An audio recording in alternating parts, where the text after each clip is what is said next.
ये फिलहाल हम रुक करते हैं मध्य प्रदेश की कुछ और खबरों का, जहां मऊगंज के शाहपुर थाना क्षेत्र के गडरा गांव में तनाव की स्थिति अभी भी बनी हुई है। पूरे इलाके में धारा 163 लागू कर दी गई है। भारी पुलिस फोर्स को भी तैनात किया गया है। वह युवक रज्जक द्विवेदी उर्फ सनी का शव पोस्टमार्टम के बाद परिजनों को सौंप दिया गया है और खबर के मुताबिक डीजीपी भी गडरा गांव पहुंच सकते हैं। इलाके के लोगों में इस घटना को लेकर काफी नाराजगी भी देखने को मिल रही है।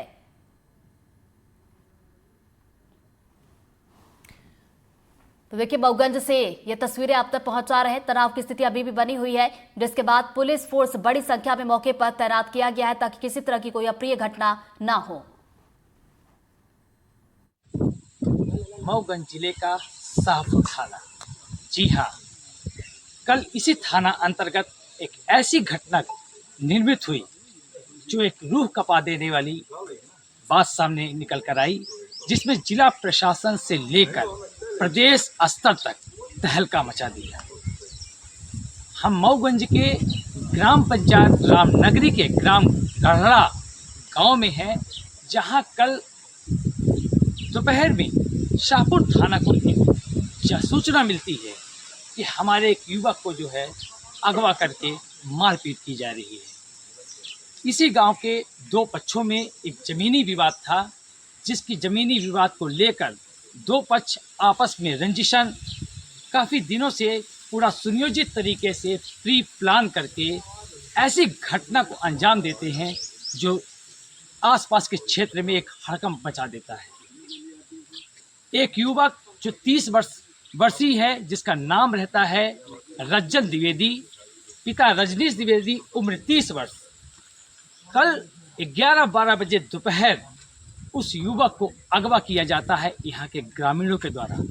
अगवा कर करके ये घटना स्थल में दिखा रहा हूँ, यही वह स्थल है जहाँ पर ग्रामीणों ने उस युवक को कैद कर दिया और कैद करने के साथ ही साथ करीब पूरा गांव भर लोग जो ग्रामीण हैं वो मिलकर, मेरे साथ आप देख रहे होंगे ये जो डंडे दिख रहे हैं, न जाने उस युवक के ऊपर कितने डंडे पड़े होंगे, कितने पत्थरों, पूरे ग्रामीण पत्थर इकट्ठा करके रखे थे। उस पत्थरों से, इन डंडों से उसकी ऐसी हालत कर दी कि अंततः उसकी मौत हो गई। मौत के बाद जब पुलिस घटना स्थल पर पता करने के लिए, तफ्तीश करने के लिए निकलती है, तो इन ग्रामीणों का हौसला इतना बुलंद, उन पुलिस पर जो रक्षा करती है अपने देश के लोगों की, उस पर हमला बोल देते हैं। हमला इतना भयभीत था कि आप यकीन नहीं मानेंगे, उस शाहपुर थाना के जो स्टाफ में कम से कम 7 से 8 कर्मचारी, साथ ही साथ राजस्व के कुछ कर्मचारियों को जब पूरे ग्रामीण बंधक बना लें, तो आप यकीन नहीं मान सकते कि वो स्थिति कैसी रही होगी। कोई इस डंडों से मार खा रहा है, कोई पत्थरों से कूचा जा रहा है, और ग्रामीण जो है इसी मौका स्थल में जो है बंधक बनाकर, यहाँ तक कि जब इसकी जानकारी मऊगंज एसडीओपी अंकिता सूर्या को हुई, जब वो घटना स्थल पर पहुंची, तो ग्रामीणों ने उन्हें तक बंधक बना लिया। आनन फानन में जिला प्रशासन को इसकी सूचना अपने उच्च अधिकारियों को देते हुए अतिरिक्त बल मंगाया गया। अतिरिक्त बल मंगाने के साथ ही साथ, चूँकि रात हो चुकी थी, रेस्क्यू करने में परेशानी हो रही थी, ग्रामीणों की काफ़ी संख्या थी, इस वजह से पत्थरबाजी की घटना से थोड़ा मशक्कत करना पड़ा, लेकिन अंततः पहले हनुमाना तहसीलदार कुमारेलाल पनिका को बंधन से मुक्त कराया गया। इसके बाद एसडीओपी अंकिता सूर्या को बंधन से मुक्त कराया गया, जहां अभी भी तहसीलदार कुमारेलाल पनिका की जिंदगी रीवा के संजय गांधी चिकित्सालय में अभी अपनी जिंदगी की जंग लड़ रहे हैं। शायद इतनी गंभीर स्थिति कल से लेकर आज तक पुलिस प्रशासन की यहाँ पर धारा 163 लगा दी गई है। धारा 163 लगाने के बाद चप्पे चप्पे पर पुलिस की पहरी नजर है। हालांकि अगर एक दूसरा दृष्टिकोण देखा जाए कि कहीं न कहीं लॉ एंड ऑर्डर का एक विफलता जरूर सामने निकल कर आ रही है, क्योंकि जिस प्रकार की स्थिति थी, इस स्थिति को जरूर अपने उच्च अधिकारियों को अवगत कराना चाहिए। अवगत कराने के बाद ऐसी कार्रवाइयों को अंजाम देना चाहिए। हालांकि उसमें जो मऊगंज के एक एसएफ के जवान थे रामचरण गौतम, उनकी मौत हो गई। साथ ही साथ जिस युवक को बंधा बना गया था उसकी भी मौत हो चुकी है। कुल मिलाकर इस पूरे घटनाक्रम में 2 मौतें हो चुकी है।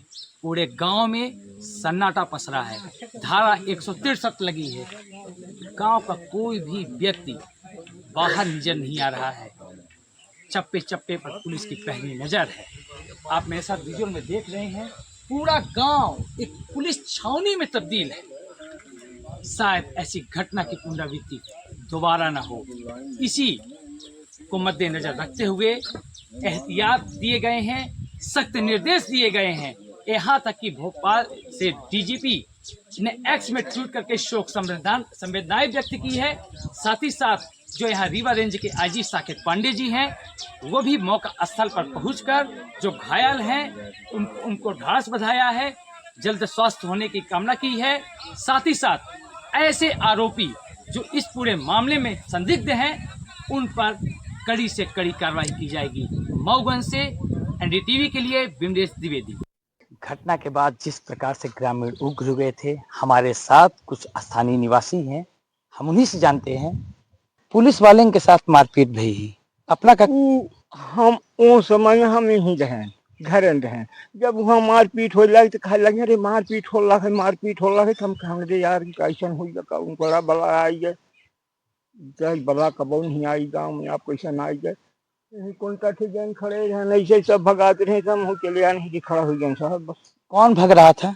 अरे पुलिस भग रहे थे, पब्लिक को भग रहे, हमें हम केका की हैं। तो जब आप साहब लोग जब आए तब, इसके पहले हमको कोई नहीं मालूम था। क्या घटना हुई है, क्या जानकारी है? ये हमको ये भी नहीं कि कैसे क्या हुआ, क्योंकि हम इधर से उधर गया नहीं और हम मरीज आदमी हैं, इसलिए हम नहीं चल पाते, अपने घर में रहते हैं। यहाँ के स्थानीय लोगों थे, इनका साफ साफ ये कहना है कि जमीनी विवाद को लेकर 6 माह पूर्व एक यहाँ पर एक युवक की मृत्यु होती है। हालांकि पुलिस उसमें विवेचना करती है और विवेचना के उपरांत उस पर एक दुर्घटना जो है तो सामने आता है। लेकिन पुलिस वालों को यह आशंका थी कि शायद ये रजिस्ट्री करा के लौट रहा है और जिसकी जमीन की रजिस्ट्री कराया है उसी ने इसकी हत्या कर दी है। शायद आज की घटना इन्हीं सब बिंदुओं को लेकर कहीं न कहीं जोड़ के देखा जा रहा है, जिससे ग्रामीण इतने उग्र हुए और इस तरह घटना को अंजाम दिए। हालांकि घटना ऐसी होनी नहीं चाहिए। यदि ऐसी स्थिति थी तो उस स्थिति से अपने वरिष्ठ अधिकारियों को जरूर अवगत कराना चाहिए। तो कहीं ना कहीं मऊगंज जिले के शाहपुर थाना अंतर्गत जो लॉ एंड ऑर्डर है उसमें कहीं ना कहीं विफलता जरूर नजर आ रही है। मऊगंज से एनडीटीवी के लिए बिमलेश द्विवेदी। मऊगंज की घटना पर सीएम मोहन यादव ने दुख जताया है। उन्होंने कहा कि अब